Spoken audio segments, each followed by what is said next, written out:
Hello, everyone. It is Unfound Live for February 19th, 2020. How's everybody doing out there? I've had a busy day, getting a lot of work done, getting Friday's episode prepared. And let me just fix a few things here to start. And we'll get into this. A lot of stuff to go through tonight, some questions to be answered. And so we got some stuff going on here. Hello, Jill and Gail, Christine, Concha, Delane, Jasmine, Susan, Ann, Carrie, Kathy, Angela, Cherie, what's going on? Antonia, Sharon, Nicole, Carla. Like the shirt, Antonia. You know, what's up, Leah, Laura? This shirt, my sister made it for me. Maybe I wore it about a month ago or something like that on here. But this is just a regular black shirt. But my sister, I gave her the logo to the program, and she stitched that in there. And she did a great job with it. So thank you. Yeah, it's a very nice shirt. It's probably way too nice for my purposes. But thank you for noticing. Yeah, it's a one-of-a-kind shirt that she made. I've probably had it, I don't know, year and a half, something like that. But so I'm doing good. Like I said, worked on Friday's episode today and did some other things through the discs a little bit. And then I had to do a little food shopping and then get ready for this program. I had to put a little bit of an agenda together for this program, as I always do. Maybe you don't realize this, but when I do these shows, I do have a little outline that's on my Mac computer right over to my left, your right. Maybe your left too. I don't know how that all works. What's up, August? First timer. That's spectacular, August. I love hearing that. Fishing, what's good to be here? Thank you for the great job. Thank you, Fishing. I appreciate that. But while you're watching, please do not forget to give this video the thumbs up right there. Got to remind people to, where is it? Right on my screen. It's right there. There we go. Don't forget to do that as you're watching. That helps out the video ratings on YouTube and brings more people to this new channel. Natasha's doing such great work with it. So let's make sure that it gets noticed. Nicole, Ed, I've been here about a year and a half and I just never comment. Nicole, there's no requirement that you comment. That you're just tuning in is plenty for me. So you do what you feel is comfortable for you. Thank you for the thumbs up. What's going on, Paula? Good to see you tonight. Let's see what's going on. This past weekend, maybe some of you know because I had posted about it. I played in another disc golf tournament, this time right here in my area. In fact, one of the courses used was a course just right over here, like 12 minutes from my house. So that was convenient. And so on Saturday, after the second round was over, it wasn't a very far drive home. But we played at Maximo, which is way down at the bottom of the county, then right over here, Taylor. And then on Sunday, we played at Picnic Island, which is over there near Tampa. Played okay. The last round was pretty good. The other two rounds, not so great.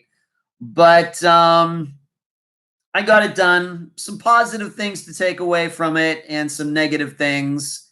But now I'm not going to be in another tournament until the middle of March. So I'm going to have some weekends off, which I'm really, really going to enjoy, even though I love playing disc golf in these tournaments. But I've been, as you probably get the idea, I've played quite a bit here to start 2020, and now I need a little bit of a break and get some more work done on weekends, and that'll be nice.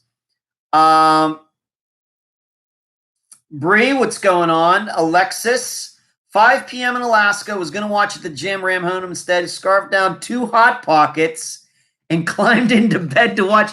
You're in bed at 5 o'clock, Alexis? Really? Okay. That sounds like something I might do. What's going on, Michelle? And I do need some downtime, Carrie. Thank you. Yeah, the lights, Nicole, the new lights. Yes, I guess they've been around for about a month now. And I have to once again thank my assistants for it was more than a suggestion. It wasn't quite forcing me, but they had like what we might call the Jesus moment regarding the lighting for the program. So I said, okay, let's do it. And that's how the lighting came to be. So there you go. So this next month on the weekends, I'll have more time to get some work done, take care of some things around here. Although I will be playing in at a with a disc golf club and on Sunday mornings to keep me sharp, playing in like a tournament conditions, even though it's just a club thing. And then my next big tournament will be in Brooksville, Florida, the weekend, May 15th, 16th, but it's only 1 round per day, and there are tee times. So, it won't be taking up a lot of time either day, which is nice. Thank you, Bree. Nothing but love, Cherie says. Yeah, our talk about the lighting. Yeah, we had a wee bit of a conversation. Yes, we did, Carrie. And it needed it. So that's what I did this past weekend. Now, of course, you maybe also noticed, depending on how much you keep in touch with the program, that, some people just get their episodes on Fridays and that's the only thing they do. And that's fine with me. And then there are the other people who, of course, watch every Wednesday night. They're doing stuff in the discussion group, and then they're also in the think tank on Sunday nights. But I posted 2 videos to YouTube within yesterday, I think it was. And one is an intro. Natasha, the YouTube manager, had made a request that I do that a couple weeks ago.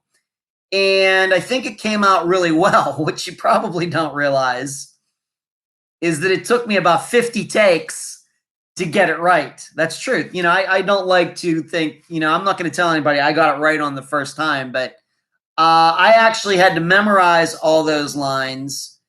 And because I didn't want it to look like I was reading or anything like that. I mean, for me, I hate when I watch commercials and I can tell the actor or whatever is reading something. It's so fake. And I think that my performer background was like, hey, Ed, you got to memorize these lines so you can do it the right way. And so it took me about 50 takes to get every word the way I wanted it. And I seriously, a couple times I got to like the very last couple sentences and then messed up and I had to start it all over again. But I thought that was the level of quality that was needed for the intro. I once again, I didn't want to, if I can say, I didn't want to half-ass it. I didn't want, if that's going to be the intro when people come to the page or the channel and they're going to see that thing for the first time, maybe they don't even know anything about Unfound. I knew that I wanted it to be good. I didn't want me to just reading lines. I knew that I didn't want to do something where I'm saying ums and you knows and everything. So I had typed it out a while ago. I had ran the script past my assistants. They thought it was good. And then I finally found some time, when was it, Monday or Tuesday, to sit down, stare at this camera for a while. Did I use this? Which computer did I use for that? I think I used my Mac to do that. And finally got it done. And I really like how it came out. The lighting and everything was really good. Bree says, I try to get to the discussion group, but I'm busy, but I read everything. Thank you, Bree. Thank you, Christine, for watching and sharing. Thank you, Gail, for the compliment. Kathy says, watched both videos, learned more about disc golf. I'm going to get to that one in a second, Kathy. Carrie says, I should have had you coach me for speech class. Well, I've done a few speeches in my life, Carrie, and I am, I do have that experience from my Star Trek days of having to ad lib and everything, so that certainly helps. Fishing, I'm sorry, but I can't find the like button on my phone. I can on my computer, but it's right now because of Windows Update to 10. Mark number 1 says, Ed with an exclamation point. I'm wondering what that means, Mark number 1. Kathy, I hated speech in college, but got an A+. Well, that's pretty good there, Kathy. I wish I got A+ in college. I did not do that. Thank you for watching both, Christine, Michelle. Fishing, click your X, and then you can click back to live. Okay, people helping fishing like the video, and that's up to 20 now. Thank you for doing that. I appreciate everybody trying to figure out how to give this video the thumbs up. But the other video that I shot, of course, was a lot longer. It was 40-some minutes. In fact, some of my disc golf friends were like, you did 40-some minutes to explain what discs you throw out on the disc golf course. Well, yes, that's true, but I did mix in some stories regarding some of those discs, and I also talked a little bit about the program and talked about how missing persons cases are my number 1 obsession in my life. I don't think there's any surprise about that. But disc golf is the number 2 obsession, and it's probably, I have to tell you honestly, it's probably the one that gives me more fits, especially over the last 4 years. And I talked about a little bit about that during the video, but I have been playing a lot better and felt more comfortable on the course in the last 4 or 5 months. But it's been somewhat of an obsession of mine, and so I kind of wanted to combine both of them. And as I explained in the video, if you haven't watched it yet, the reason I wanted to do that is a lot of different reasons. I do get a lot of questions about my life outside of Unfound. There's that. I also, now that the Unfound podcast channel has over 8,000 views, being that I do love disc golf, I think it's a great sport. Now with all the subscribers on the YouTube channel, this YouTube channel, I wanted to kind of give back, market the sport a little bit from my position and everybody that to those people who follow the program. And also, I thought it was an opportunity to let parents know about the sport, or other adults know about the sport, and see if they want to get into it or get their children into it. It was a variety of things put together, because disc golf has given me, even though I've had problems with the game recently, the last few years, disc golf has given me a lot. It's given me a lot. And I am a person who believes when you are given things, then you have to give back as well.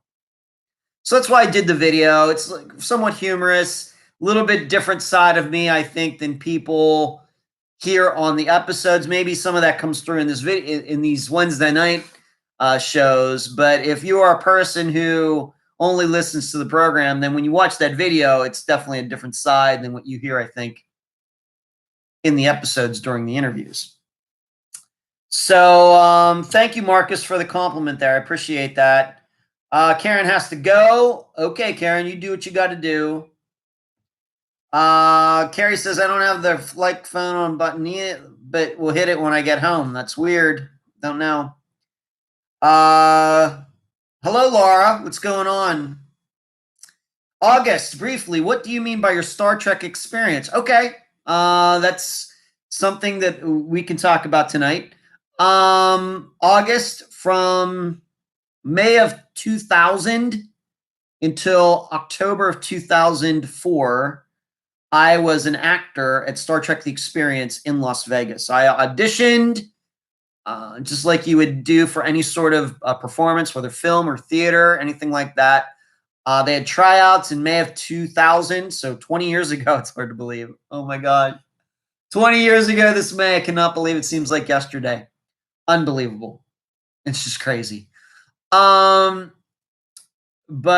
20 years ago, I auditioned and became an actor at Star Trek The Experience. And what went along with working there is I got a lot of public speaking experience, improv experience, ad-lib experience, working with a script experience, all those things put together. And I think that it's the reason that I can do this program the way I do it.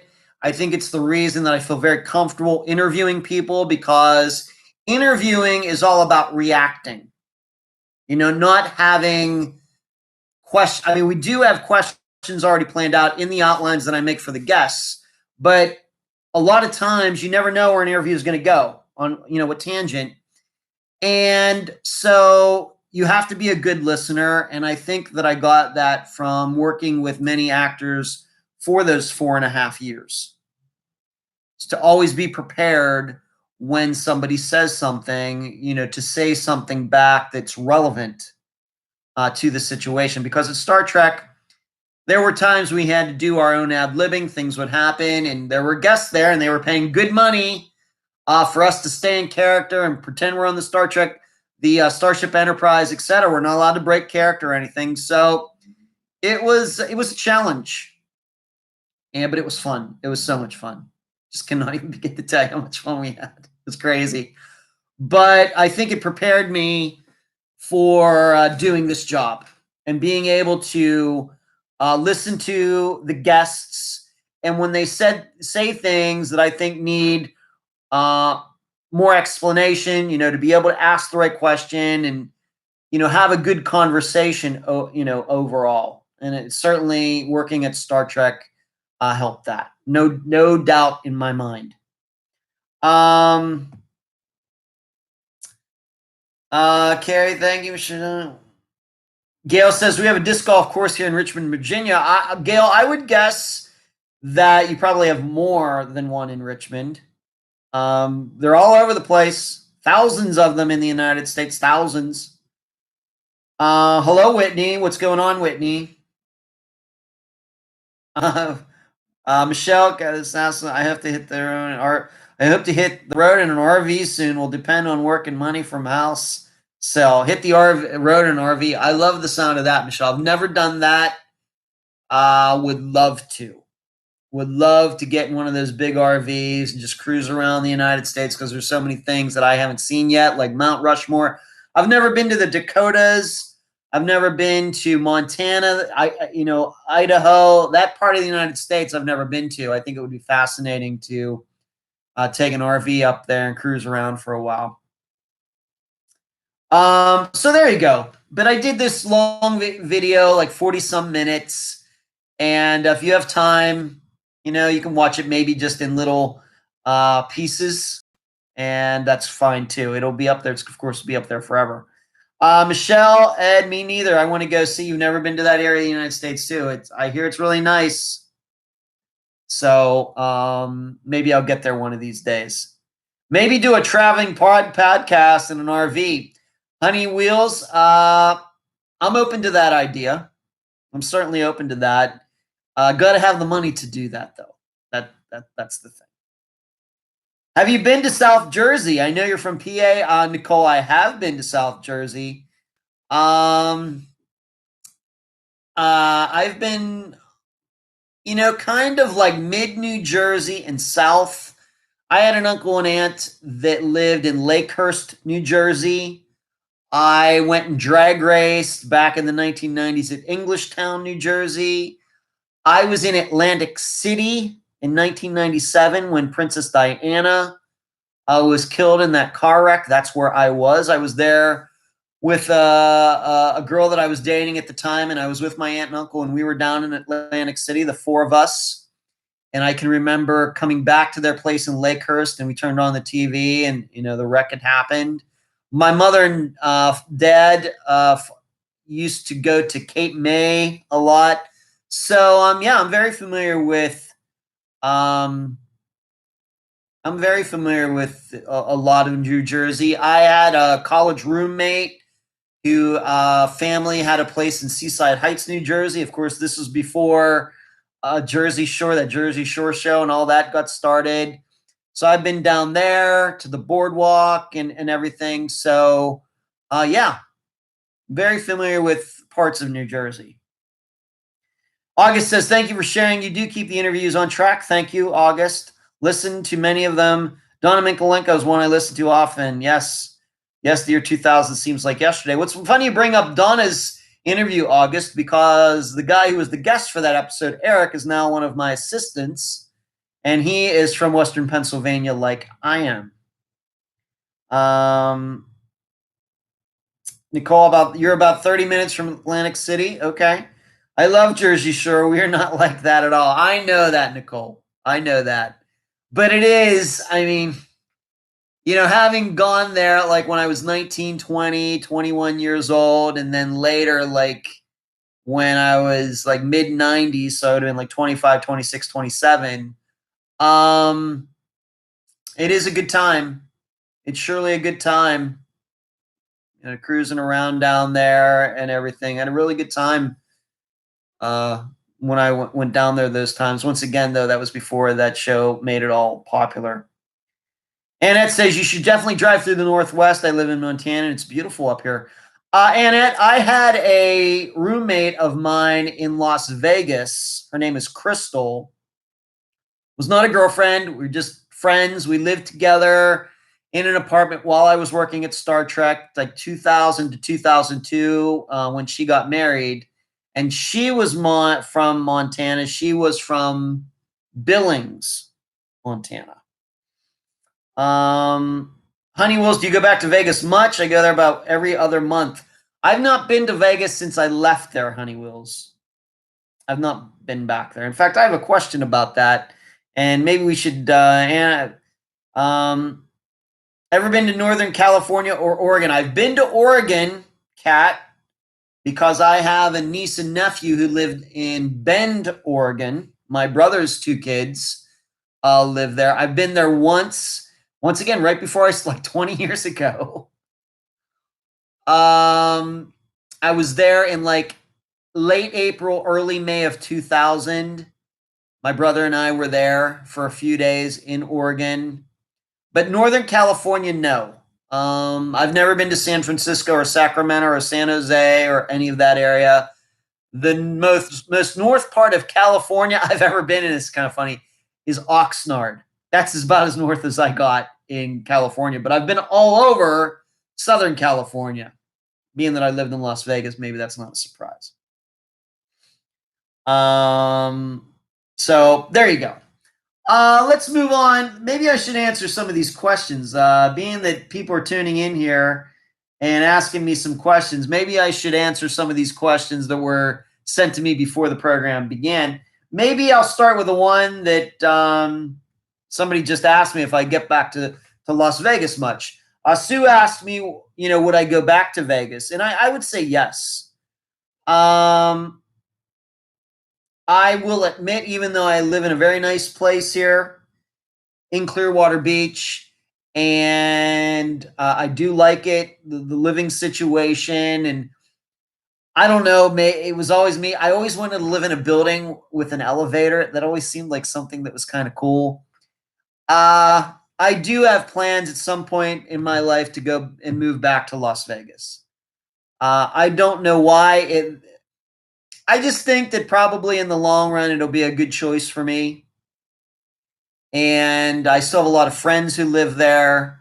I keep in contact with them. And of course, I have friends here, but I think that Las Vegas is special to me because that was the first place I lived after I moved out from living at home in Leechburg, Pennsylvania. And those were, even though I was like 29, 30, I will admit now that I had quite a bit of growing up to do. And so when I look at Las Vegas, I see those as the years that really turned me into the person that I am now. And so Vegas is my favorite city. I have a lot of fond memories from there. I think it's a fantastic city. I think it's, despite all the things about gambling and strip clubs and all those things, I think it's a great place to raise kids, even though I don't have any. And, so it holds a special place in my heart. And I've kind of told myself that I'm not going to go back there until I move back there. Because I think that if I just go there like on a trip or something, I may just end up staying, and I want to be more prepared than that. But it was such a great time, for those years. And I do miss it. Carrie says, I'm jealous of your view. I have a very nice view from my place, Carrie. Thank you. Western Montana, Missoula to Seattle is a gorgeous drive. Michelle's taking notes. Honeywell says, gotta love the desert. I stay away from the strip. There's so much more to do in Vegas than that.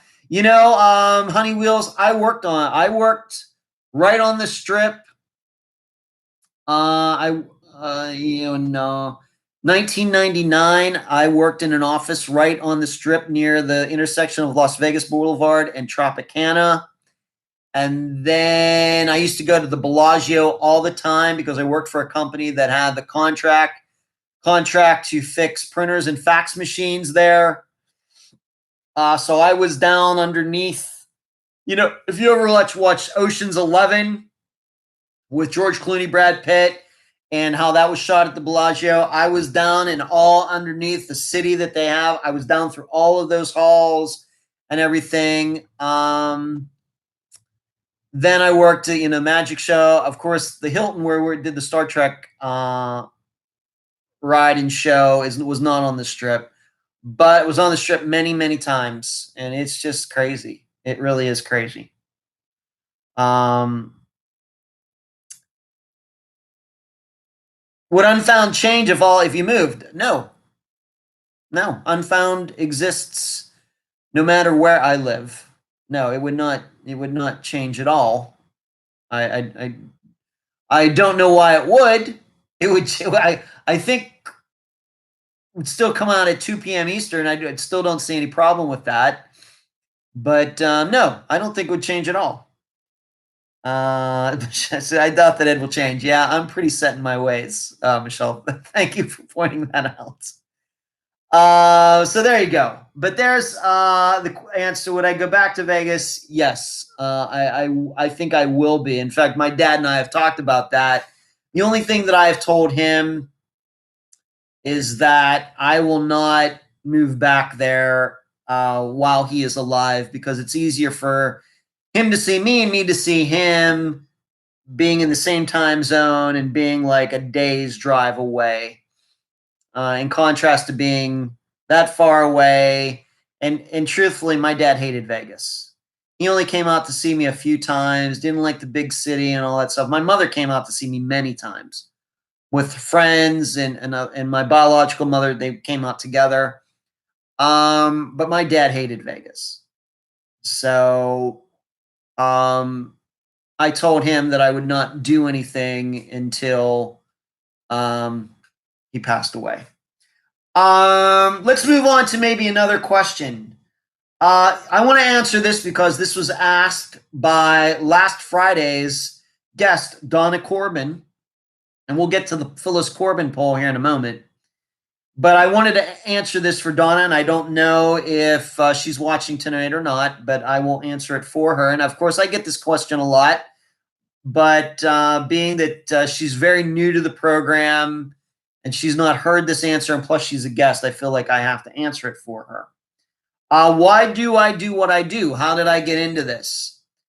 And Donna, it's a lot of things put together. It's just not one little piece, that turned into something, or a lot of different things from different parts of my life that that came together. As I've already mentioned, getting the speaking experience, working with people, with actors, and writing scripts, and I did some independent filmmaking, all of that, like in the early 2000s. That certainly is needed to do this program, even though this is not a show. I mean, this is not entertainment. This is a new news program, but the skills that I learned there certainly help me now. In addition, my overall lifetime interest in missing persons cases. Of course, starting out, well-known ones: Amelia Earhart, uh, and other people or things that have gone missing always catch my attention. Since I was a little kid, going up through the 80s into the 90s, and of course, then when the internet started, then you could read a lot more about a lot of these missing persons cases and disappearances. So that's been a lifelong thing for me. And then on top of everything else, I think that I have a mind that goes well with keeping information organized. I think maybe, and I could say this, I mean, I'm going to say this, and probably my assistants will be like, oh, yeah, that's true. But I'm generally not a very good manager of people. I found that out when I first moved to Las Vegas, and I got a job with 7-Eleven, and I had to run a 7-Eleven store, for like about 4 or 5 months. Worst experience of my life. Worst by a long shot. But it's good to, I think, in life to have an experience like that, because everything since has been cake compared to that. But I just realized I'm not good at, scheduling people, and I just want people to do their work. I don't want to, and some people get into that stuff. But it's not me. And if you follow the Myers-Briggs test, which is based on Carl Jung's Jung, the psychiatrist, sociologist, psychologist from the late 1800s into the 1900s. If you follow any of his work and the Myers-Briggs test, I'm an INTP, introverted, intuitive, thinking perceptor. And we're also known as the absent-minded professors. We get caught up. We get caught up in our own minds. We're friendly, we're kind, we're understanding, but our strength is information, processing information. It's not organizing people. And so that goes along with what I do with the program. And what's so great about having the assistants that that have really, all of them have come to me. I didn't necessarily go look for them. They came to me, and that's great. It's fantastic. I'm very fortunate to have every one of them. But what I like is that I don't have to direct them. They know with their things, they wanted to help out, and we talked it over. What do you want to do? There you go. Okay, do it. And that's fine. And I just don't like having to look over people's shoulders, where some people are into that. Not that they're controlling, they're just a different type of leader. And so all of that put together is what you see for this program. And on top of everything else, I wanted to create a program, a missing persons program, that I myself would listen to. And my tastes have always gone more toward information-based programs and not theory-based programs. I can create theories for my own. I don't need people to tell me theories about things. I can do that with my own mind. Whereas when people tell me new facts on things, that's what gets me interested. That's what catches my attention. So, because to me, that means that that person is actually doing some work. Whereas theorizing, anybody can just sit around and do that. So that's the kind of program that I wanted to create. And there you go. It's so Donna, I hope that answers your question. It just goes along very well with everything that I've done in my life to this point. Michelle, thank you for that. Kathy, thank you. Carrie says he also is a pretty laid back boss. Thank you. Amen. I manage a Wawa, and I know what you mean. Gail says, yeah, Gail, I just can't imagine it. It was crazy. Managing a 7-Eleven in Las Vegas. I mean, when people wouldn't show up, I'd have to do like the overnight shift. There used to be a 7-Eleven at Flamingo and Decatur. And a couple times, person just didn't show up. So I had to go in and work the night shift. How I didn't get shot is beyond me. How I didn't end up dead from a stick up or something, it still amazes me that nothing violent happened while I worked for that company. I was hired to be a field consultant, meaning I was just driving from store to store, overlooking, make sure the franchisees are following the rules and everything. And unfortunately, my training period in a store went a lot longer than anybody's maybe in the history of the company because they were short. They were short people. And so I was asked and required to do things that I wasn't hired to do, and I wasn't happy about that. And I eventually quit that job in April of 1999, which is one of my greatest stories ever, that I didn't even give them 2 weeks notice. It was the beginning of April. It was right around when The Matrix came out, because I can remember people talking about The Matrix right when I quit. But I didn't even give them 2 weeks notice. I had a company car, I had all these things, and I was just over it. I went in on a Monday morning, flopped everything down on my boss's desk. I had already arranged for somebody to pick me up, flopped all of my information, everything that was required for me to carry for the job, flopped it on her desk, and said, "I'm out of here. I quit." I was so over it. It was so horrible. The only time I've ever had problems sleeping in my life was when I worked that job. Before then and since then, and I've gone through a lot of stuff. Of course, my mother died in 2018. My biological mother died in 2018, and those are, of course, horrible things. But the only time in my life when I couldn't sleep, and I was like waking up at 3 a.m, like paranoid and everything else, was when I worked for 7-Eleven. True story. But I was just like, I'm out of here. I hated my boss. Hated her. There you go. August says, I like the idea of people helping others find missing loved ones. Me too. My personal opinion is there are not enough missing persons programs out there. I do not see the other people that do programs as competition. Whether it's the Vanished or any other program that kind of does the same thing. I don't see them as competition. We're not vying for listeners or anything like that. We're all serving a higher purpose out here.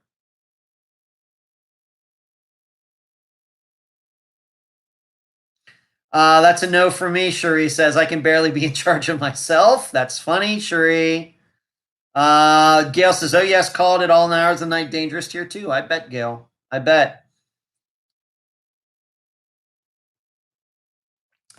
Thank you, Grace. I appreciate it. I love the investigating you did on Thomas Brown case. That weighs very heavily on me still. Thank you, Grace. Yes. The struggle is real, Cherie says. Hello, James. What's going on? So there you go. So that's a little more of my background. And, but you also have to understand, I've changed so much since working at 7-Eleven, over 20 years ago. It's just crazy. I got hired there when I was like 28 years old and worked there, not even a year. I was still 28 when I quit. But like I said, I think when I moved to Las Vegas, I had a lot of growing up to do. And it was very good. Moving to Las Vegas was very good for me. Okay, let's move on to some other things. Let's get back to the true crime stuff, missing persons information. The Phyllis Corbin poll. Hardly anybody believes Uncle Mike's story that Phyllis showed up with another girl, and then Mike, an adult, and Phyllis and this other girl went to the bus station or train station, and they went to New Orleans. Hardly anybody in the discussion group believes that story. That is not surprising to me that they doubt him. The problem, I think, the issue is that it's possible to not believe his story, but also believe he had nothing to do with the disappearance. He might have just been talking and really knows nothing, just making stuff up. So I think we have to keep that in mind. Just because somebody doesn't believe Mike's story does not believe that he knows what happened to her. That's what I'm saying. Now, something that did come up in the think tank on Sunday night, and I did message Donna about this already, is that the big question is, being that we knew that Phyllis liked to run away, and we also know that the Good Shepherd was only 8 blocks from where she lived. It's not like they sent her to a different city or something like that. She was just down the street. Do we really believe that Phyllis stayed at the Good Shepherd for 30 days? A girl who was prone to just running away anytime she wanted and staying with friends and everything like that? Me personally, I don't believe that. And there is a part of me, of course, if we knew what happened, we could just go solve it right now. But there is a part of me and some of the people in the think tank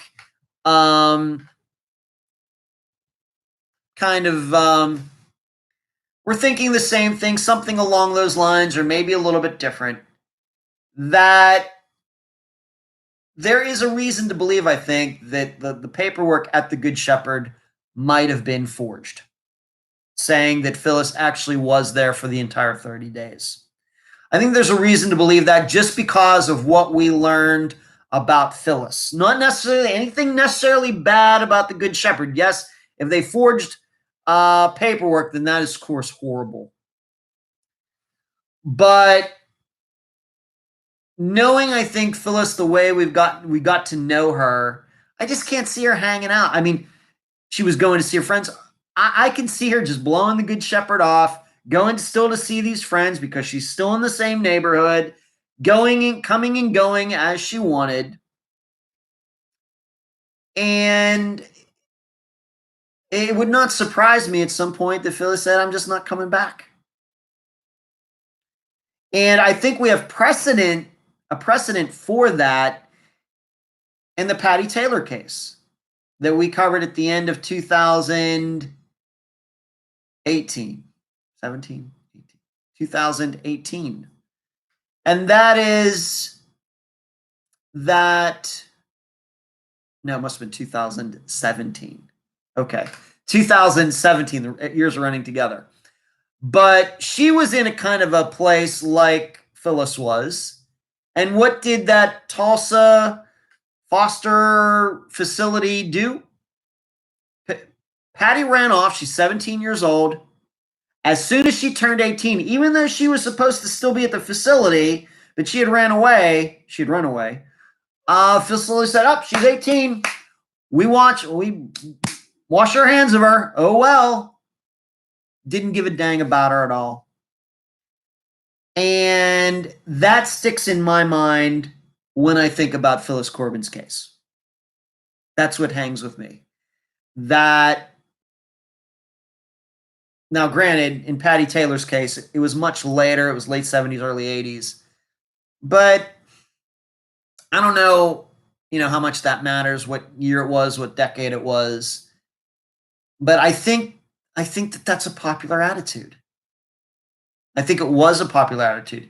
It may be different now, but back then, it wouldn't surprise me at all if these places just said, "Oh, they ran off. Oh well,"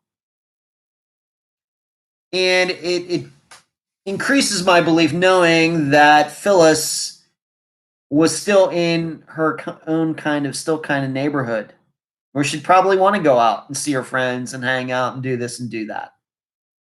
Just an idea. Um, Bree says, I wonder with all the missing persons programs, how many people have been found because of them? Hard to say, Bree. In fact, I have a question in here I'm going to answer here in a bit. Michelle says, Bree, that would be great to know. She could track that information. Bree says, I'm sure many have been found, whether found deceased or alive. Michelle, yes, many have, but too many podcasts to keep up with it all. I'm sure it is a little difficult. Nathan says, imagine that little kid too. Speaking of Phyllis, yes. Delane, I love that in the blog you make suggestions of what should be done to help solve the case. Since most of the investigations fall on the family members, I'm sure they hit a brick wall and need ideas. They do. They do, Delane. And that's why I don't want this to just be a program where we get the information out. And of course, I think that given our experience now after 160 some disappearances, I think we owe it to these people to give them our impressions and our experience and tell them what other people have happened to them and try to figure out just a few things that maybe can move that case just a little more forward. I think we owe it to them. Hello, Indy. Michelle. Yes, we got stonewalled and we were so close that I think you all see things we can't. Maybe our thoughts are self-preservation of us and our loved ones. Yeah. So yes, I try to do that with every blog that I write for Patreon, and maybe this is the best time to bring that up. If you are not a Patreon member, I wish you would consider it.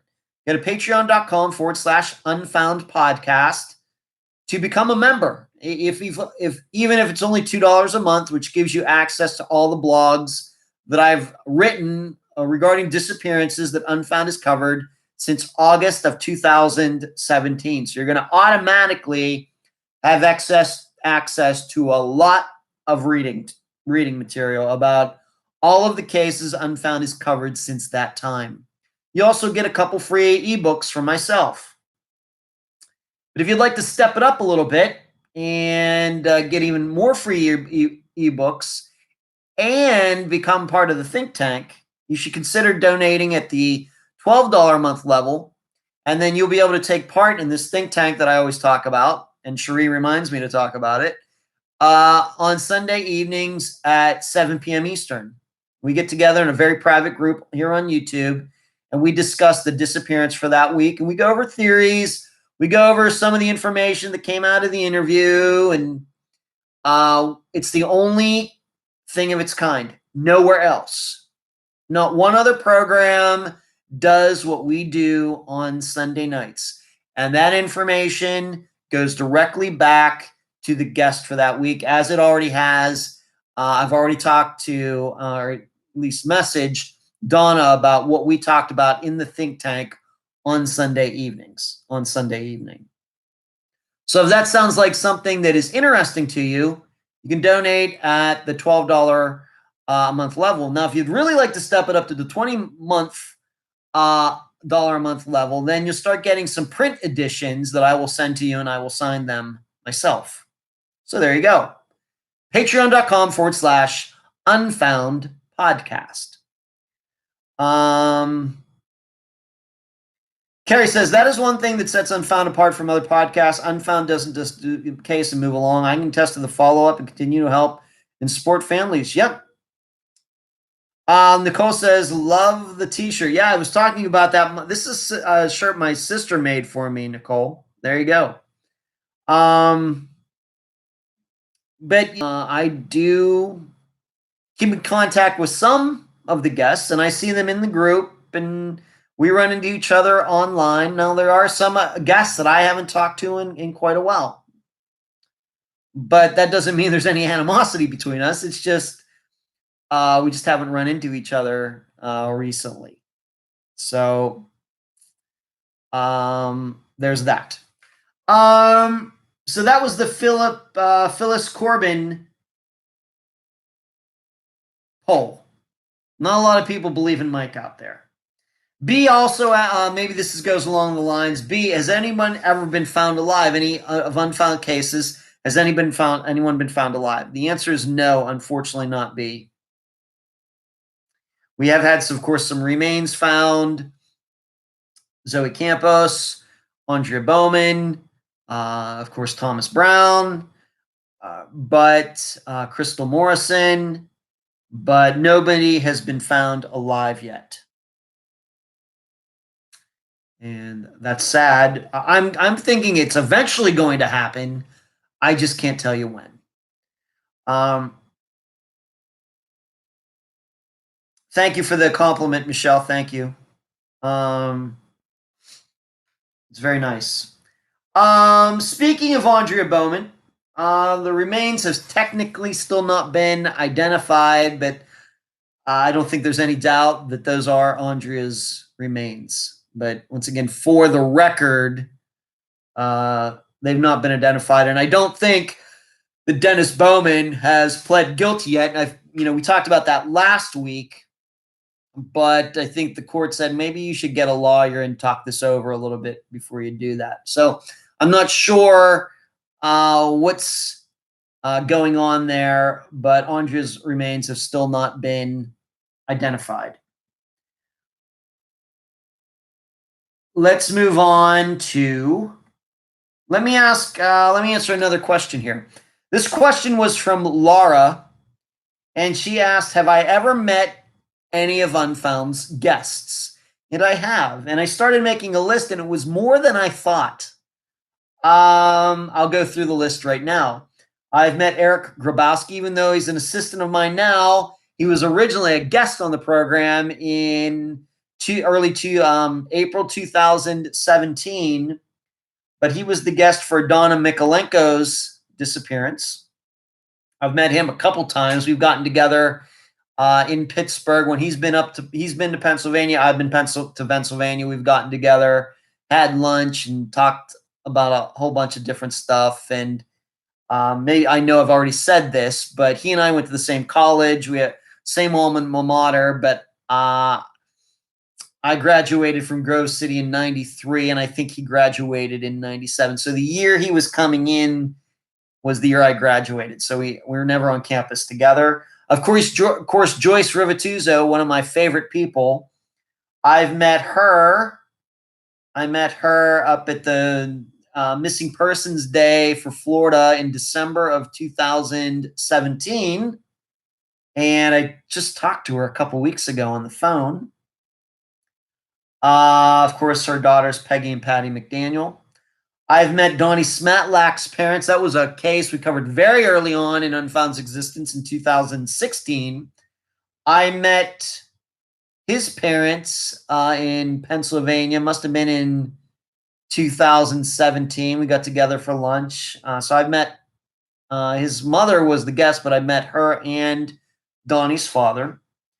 Of course, I met Tom. Of course, we all know that I met Tom Brown's mother, Penny, when I went out to Canadian Texas last summer, which was a great trip. I've met Lee Clifton. She was my guest for the Kelly Rothwell disappearance, which happened right down the street from where I live now. It's a Tampa missing persons case from Tampa.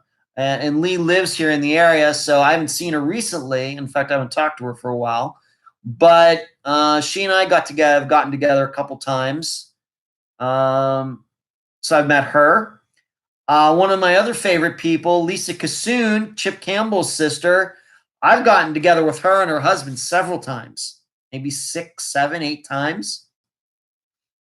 Get together lunch. In fact, I think we're due to get together again. I have to talk to her about that. But so I met her. And then I've also met some of Chip's other sisters. In fact, you remember this picture back here is when I met many in Chip's family last summer. In fact, I think I posted the pictures in the group. And then I met Cindy Fox, who was the mother-in-law of Lacey Buenfil. Once again, a case that happened, a disappearance that happened here in Florida, up near Ocala. And I drove up there to check out the different locations for that disappearance before we actually did an interview. So I've met her as well. I think that's all of them. So there's 1, 2, 3, 4, 5, 6, 7. I wish it was more than that. There's certainly some guests who live around the Tampa area that I've not met yet.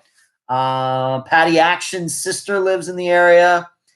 And a couple others. So we'll try to make it happen eventually, I think. I would certainly love to make that happen. I wish I could meet all of my guests. And, somebody was talking earlier, you're talking about going on a trip in an RV. Maybe that's an idea. Get an RV and drive around the United States, and I could go and meet all of the people who have been on the program. Yeah, that's a great idea. Going to take some money, though. That would be the thing. But I would love to do that. In fact, I'd love to go and check out all of the locations for all the disappearances Unfound has covered. I would certainly love to do that.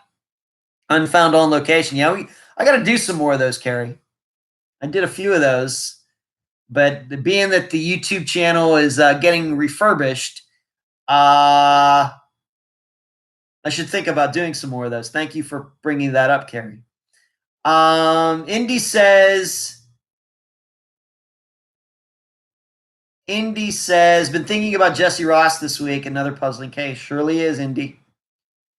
Kathy says, Michelle, I've gone over Brandy's disappearance many times in my mind. That would be Brandy Wells, a case we covered in 2017.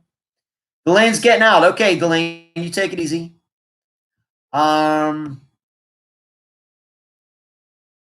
Michelle says, Ed, I hope to meet you all and watch out. I may be mobile. Okay. Well, anybody wants to come and see me in Florida, I'm not going to stop you. Michelle says, yep, I still think I'm able to help with on location if I can pull it off. Well, Florida is a vacation destination. If anybody is in the area, we could surely do that. Carrie says, let me know if you need some Missouri locations on video. Do what I can to get it done. Yeah, we've covered a few, haven't we, Carrie? Of course, Teresa Butler, among others. Angie Yarnell. So there you go. But Laura, if you're in here tonight, that is the list of people who I have met, guests who I have met. Currently no plans to meet any other guests. I met who I think is going to be a future guest, but we're not going to be covering that disappearance. I'm not going to name which one it is. We're not going to name the missing person, but I did go meet with the missing man's mother here about 3 weeks ago, but they've decided for family reasons to just hold off for now. So I think eventually we'll cover that case, and I will say I've met another guest, but I don't know when we're going to get to it. Ms. Paula says, let's do a meetup in Florida. I keep talking about that. Just so many things to do. I would love to do that. Just so many things to do. It's just not enough hours in the day, and I try to have a little bit, like I said, disc golfing and things. Just not enough time. Next thing I want to talk about. Man, it's already 10 o'clock. Wow, this is flying. In the news, Flight 370, the most popular, maybe the second most popular. I don't know what it is now. Maybe Natasha or Cherie can tell me that. But because we've kind of redone things and we're starting at zero again for some of the videos. But Flight 370 is in the news again. We're coming up on the 5th anniversary of its disappearance. And I had, I think Natasha, asked me my thoughts. And of course, Natasha's fairly new to the program as an assistant, as a listener. And she asked me what I thought about it because she was working on that video within the last couple days. And I still am in agreement with my guest at the time, Jeff Wise, who I still talk to once in a while. He is the leading authority on Flight 370, and I agree with him. I think that the information was spoofed from the plane. I think that it was hijacked. I'm not convinced now that the pilot of the jet flew it off somewhere, because they checked where they thought the jet went. It's not there. It's not there. So it had to have gone somewhere else. And what I like about Jeff's theory is that it's been his theory since the beginning. And people were telling him he was crazy and, oh, you're going to be made a fool of, Jeff. They're going to go down into the South Indian Ocean. They're going to find the jet, and you're going to look like an idiot, and nobody will ever take you serious in aviation again, and you won't get any interviews and everything. Well, guess who's still right 5 years later?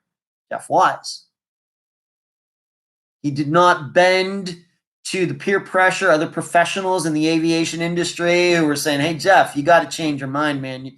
This is kook city. It's conspiracy theory city. What are you doing? Well, guess what? Jeff continues to be right, and those people are wrong.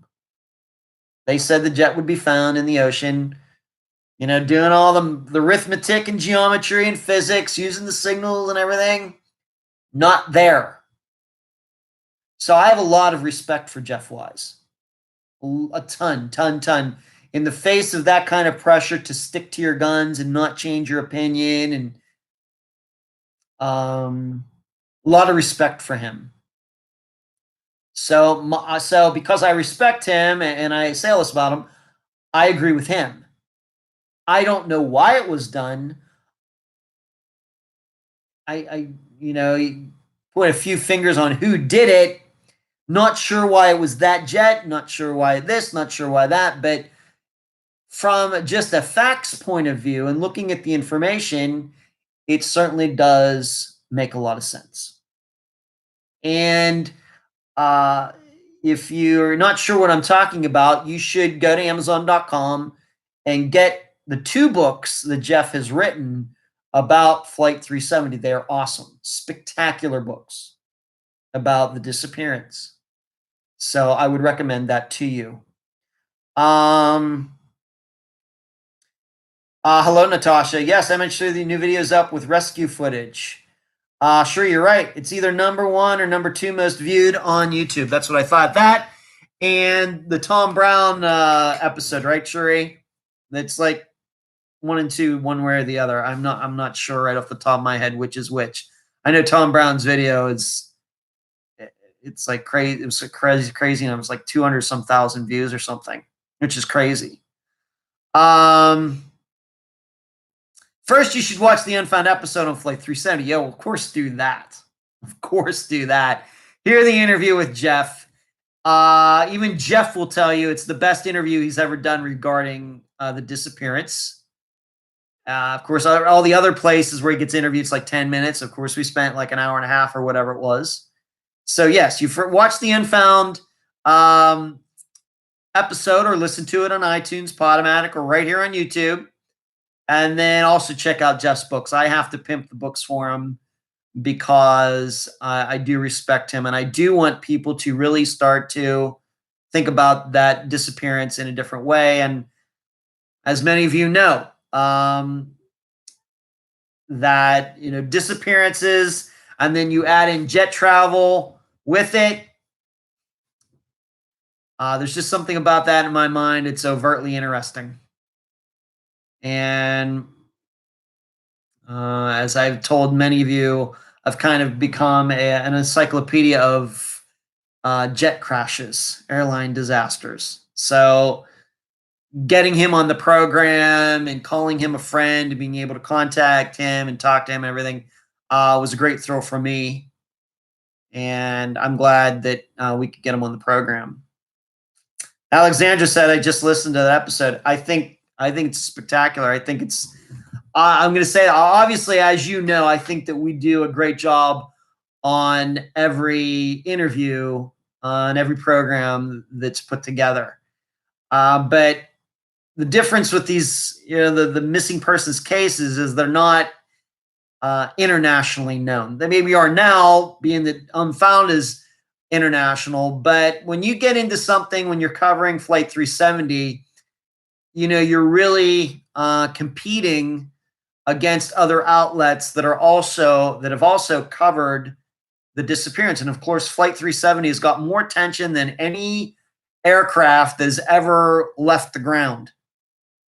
And to think that of all the stories and everything all over the world, from China, Australia, Russia, United States, Malaysia, Singapore, all that area of the world, all the stories and interviews that have been done, that I think that I can say Unfound did it best is something. It's really special. So there you go. So, but Flight 370, it's been in the news. Somebody in Malaysia saying, "Oh, it was the crazy suicide pilot and everything." Well, I have to admit that when I first heard about it, that's what I thought. But my mind has been changed. Everybody, all these know-it-alls saying, "Oh, the plane's going to be there in the Indian Ocean. Don't worry about it." Then it's not found, and they will not change their minds. There's something called epistemological, I think that's a closure, and that's what those people have. You can look that up. I do want to cover, let me answer maybe another question here. I answered that one. Answered that one. Answered that one. I only have one more question. August says, "We'll watch Flight 370 video tonight." It's a good one, August. Thank you. Valerie asked me, "What makes me laugh?" A little out. I have a very dry sense of humor. I'm not too much into zany comedies, although I will say that like a movie like Dumb and Dumber, I did laugh at, when it came out in the mid-90s and everything. I did find it funny at the time. I don't know at 49 if it's still funny, but there are still some really funny gags in that movie. But my sense of humor is very dry. I love like twists of phrases. To be honest, I love double entendres. I'm not a big Monty Python fan, any of the Holy Grail and everything. For some reason, those movies go right over my head. Right over them. I can remember I've given The Life of Brian and a couple other movies, more than one chance to laugh at them. I just don't get them. Whereas I think, like, I would say that my favorite comedy of all time is Blazing Saddles. Many people say you couldn't make that movie today because of a lot of the things that were done in that movie, written in that movie, said in that movie. But I think it's one of the funniest movies of all time. I laugh every time I watch it. I have it on DVD. I think Mel Brooks was a comedy genius. But I also, like, more recently, one of my more favorite recent comedies was Tropic Thunder. I thought that movie was hilarious. Maybe it's also hilarious because I used to be a filmmaker and in dealing with actors and everything, and that movie really does capture the essence of dealing with those people, dealing with actors, and then being, kind of pretentious and all, even if they're not famous or anything. Like Planes, Trains, and Automobiles, those types of movies. Do I like British comedies? Well, like I said, not into Monty Python. Michelle. But what's weird is because, even though I'm not into Monty Python, I did find the movie A Fish Called Wanda to be funny, and that was a lot of the Monty Python people were in that movie, but it's not a Monty Python movie. But I thought A Fish Called Wanda with Kevin Kline, Jamie Lee Curtis, hilarious. Absolutely hilarious movie. Cherie doesn't get Monty Python either. I knew that there was something I liked about you, Cherie. British comedies, Michelle, not so much. But I will tell you that one of my favorite British movies is Lock, Stock, and Two Smoking Barrels. That is a fantastic movie. And that's kind of a comedy, but it's a heist movie and everything. But I, of course, like the James Bond movies. Of course, those are British movies. But British comedies, yeah, there's my sense of humor. Yes, right. Sheree, that's exactly right. I knew there was something I liked about you. That's my kind of humor. So that's what I laugh at. I love to laugh. I don't mind, and I think that nobody makes fun of me more than me. And I think that to be self-deprecating and know the things that are quirky about yourself and being able to make fun of them and like those quirks and know that other people know you have those quirks, but you're not caught up in them and you can joke about them and everything.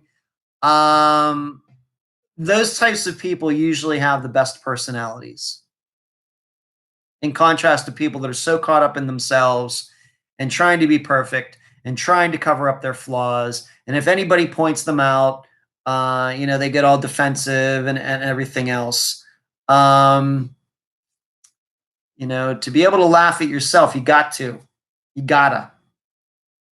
to. I do want to talk about one. I was going to talk about it last week, but I didn't get to it. But I do want to talk about it before I go over this Friday's episode. And that was the disappearance of Abbie Flynn. She disappeared on Super Bowl Sunday. She was having people over to her house. I think she talked to her son or one of her children. And she had said that she was going to go out for a walk. Well, she did that. She lived alone. Her husband, she was living alone at the time. Her husband was in Texas, I believe, for work or something. And she told her son she was going to go for a walk. And of course, she'd get back before these people were coming over to watch the game. Well, when the people got there, she wasn't there. And, she didn't take her phone. And, they're still looking for her. Of course, it's been how many weeks since the Super Bowl? 2.5 weeks. And this is in Gloucester. They probably have some weird pronunciation of it in Massachusetts. But she is still missing. Her car was there. Phone was there. And I have in my notes, first of all, I don't think I checked this. At least if I did, I didn't write it down and I don't remember. I'd wonder what the weather was like that day. That was the first thing, that came to mind. And I wrote down a theory that I have. And see you, Paula. Okay, see you, Paula. Good to see you tonight. See you maybe on Sunday for the think tank. I posted that video, must have been maybe a week ago, 10 days ago, that some of you know one of my favorite YouTube channels is the Active Self-Protection site, where they every day the John Correa posts a video of like an attack caught on video or a shootout or something, and he talks about how to defend yourself, protect yourself, keep your head on a swivel, which is a word saying I haven't used for a while on here. But he posted a video about how this woman was out jogging in the snow, and this car came by, and this guy tried to jump out and drag her into his car. Of course, she escaped, and the guy was eventually caught. But I think it showed how quickly those things can happen. Even in a situation where there's snow and it's cold and the woman's running, how quickly, if a person is not paying attention, that can happen. So I think that in Abbie Flynn's disappearance, we have to keep that as a possibility that she did go out for this walk, and somebody did pull up and grab her and snatch her. The only thing that I would say that goes against that is that she didn't take her phone. Who doesn't take their phone these days?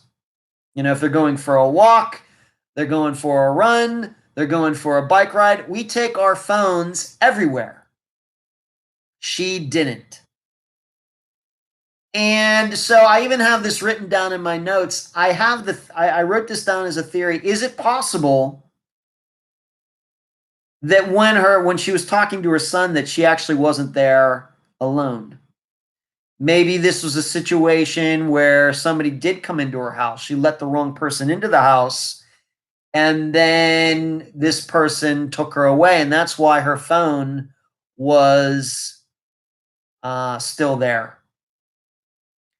And, she told her son she was going over rock because the person or persons who were there, that's what they told her to say. I am very open to that possibility. Now, being that it's been 2.5 weeks and her car was there and everything else, and searches have been done, I don't know what to tell you. I haven't checked out a map to see how close she lived to a river or a body of water. I don't know. But how far could she really walk without being noticed? Because my perception is that people started looking for her fairly quickly, and I think people would have remembered, oh yeah, I saw her walking a couple blocks down. Nothing like that, at least to my knowledge, at least to the public's knowledge. So I can't help but think that this might be a little more than she was just walking on the side of the road and got snatched. I think there may be something more to this than what we think. Being that she was having people coming over, I don't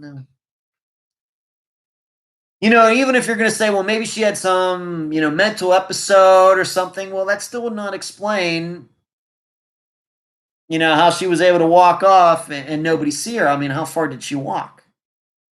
So her name is Abbie Flynn, Antonia. Abbie, Flynn. So that I wanted to talk about that last week, and now I have an opportunity to talk about it. It certainly doesn't sound very good. I think after 2.5 weeks, a woman living by herself, she was expecting people at her house, and she doesn't come back. She's not there, and she's still missing 2.5 weeks later. And it's not of course, not some teenager. There's at least publicly, there's been no allegations that she was into drugs or anything. You just get a bad feeling about it. You just do. So. But I think we have to be open-minded to a couple different theories in this disappearance. Mandy says, I haven't heard about that case. What's the name of that podcast again, Ed? I don't know what podcast you're talking about, except Unfound, Michelle. It's not, I don't think any podcast has covered Abbie Flynn's disappearance, but it's Abbie Flynn. Thank you, Nina, for saying that. Thank you for the compliment. Appreciate that.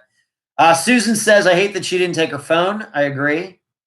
Carrie says, I tend to forget mine when I go to our mailbox down the road. Well, the only thing I would say to that, Carrie, is it was a Sunday. We should not have gotten her mail the day before. I don't know. Maybe. Michelle, I take my phone in my backyard that's fully enclosed in a locked yard. I think that's the way most people are, Michelle. Carrie says, stranger abductions are super rare. Carrie, that's true. But it may not have been a stranger. Carrie, but going for a walk when people are coming over makes no sense to me, though.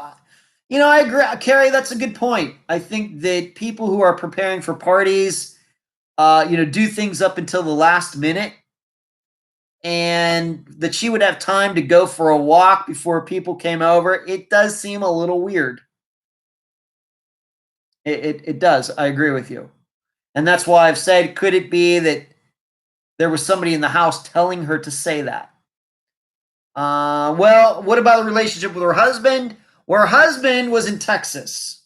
So, unless he hired somebody to do something to her, he has a pretty good alibi. Yeah, he does. Oh, Michelle, the YouTube, I guess, that tells you how to protect yourself. Oh, yes, Michelle. Active self-protection is the name of the, and they also have an active self-protection plus channel. There's 2 channels, but it's run by a good guy, John Correa, who talks about, like I said, keeping mind of your surroundings and what to do in certain circumstances and everything. And you might like it. I watch their videos every day. Every day.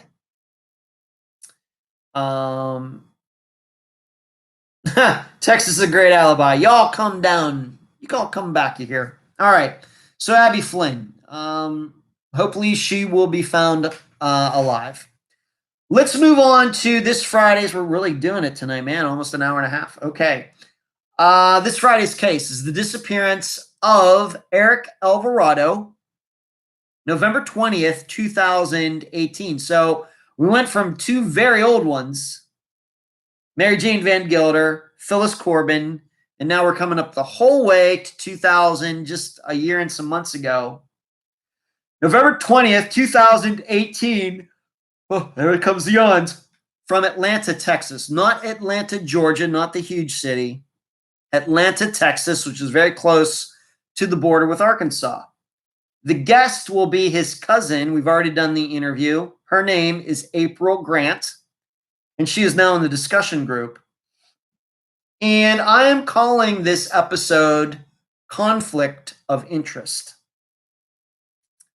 Because, and I'll just tell you this right now, that what ends up happening in this disappearance is that Eric and his wife's next door neighbor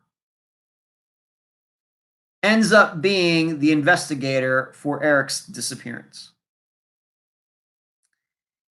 And what comes out in the interview is that this guy knew Eric's wife's family a lot better than he knew Eric or Eric's family. And this detective police officer, once again, was put in charge of Eric's disappearance, figuring out what happened to him. He is saying that he saw Eric leave Eric's house the night Eric disappeared.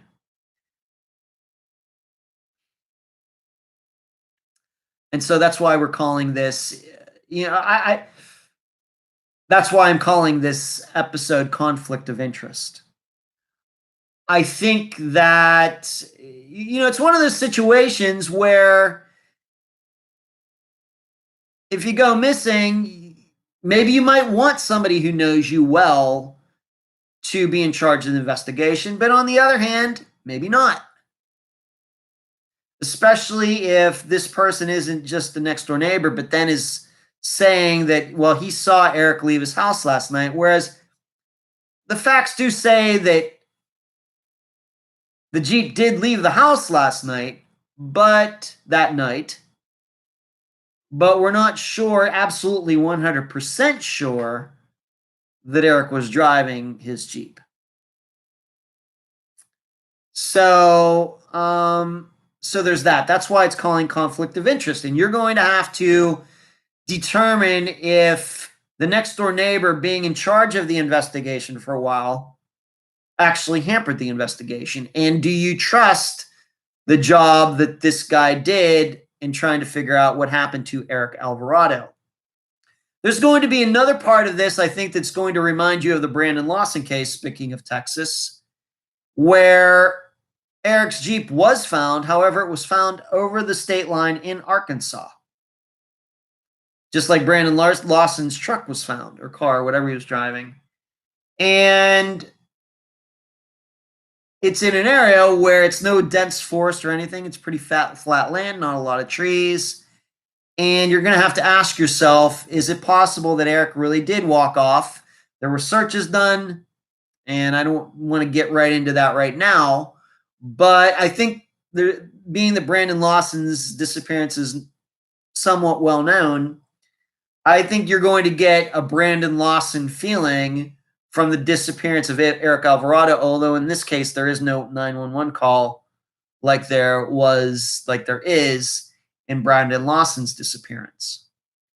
So there you go. That is this Friday. Eric Alvarado, November 20th, early hours of November 20th, 2018. We also have video to talk about in that interview. We get to talk about the Jeep itself.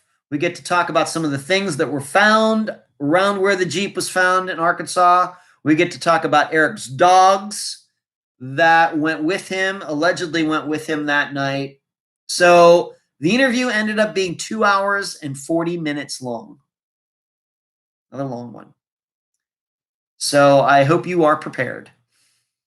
But I thought April did a great job. I also had a chance to talk to Eric's brother, Matthew, and another one of his cousins, Orlando, who also have been very instrumental in trying to figure out what happened to Eric. And I also, after the interview is over, pass along their thoughts about what happened as well. Lot of rumors in this disappearance. I'm telling you that we don't go through them, but I think once you hear the interview and find out more about Eric, you'll understand why so many rumors swirl around this disappearance. So you can be looking into that before Friday comes. But I'm going to call it a night. So what do we do it tonight? Told you I'm not going to be playing any more disc golf tournaments for about a month, so I'm going to have my weekends free.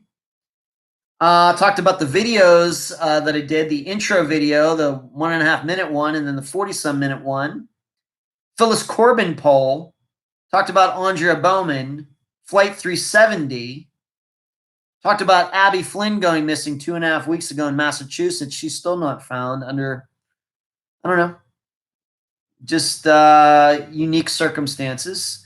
Took questions from Laura, Valerie, Sue, B, Donna, and some of you. And then I went over this Friday's episode, the disappearance of Eric Alvarado, an episode I'm calling Conflict of Interest. So I'm going to go. I still have Unfound work to do tonight before I go to bed. So I'm going to get on that right now. But thank you all for tuning in. Thank you for giving me all the thumbs up, 35 of them. That's spectacular. Okay, I'm going to go, and you will hear me talking to April on Friday. And then for those of you in the think tank, you will see me on Sunday evening. I know we're going to have a lot to talk about regarding Eric's case, for sure. Good night, everyone. See ya.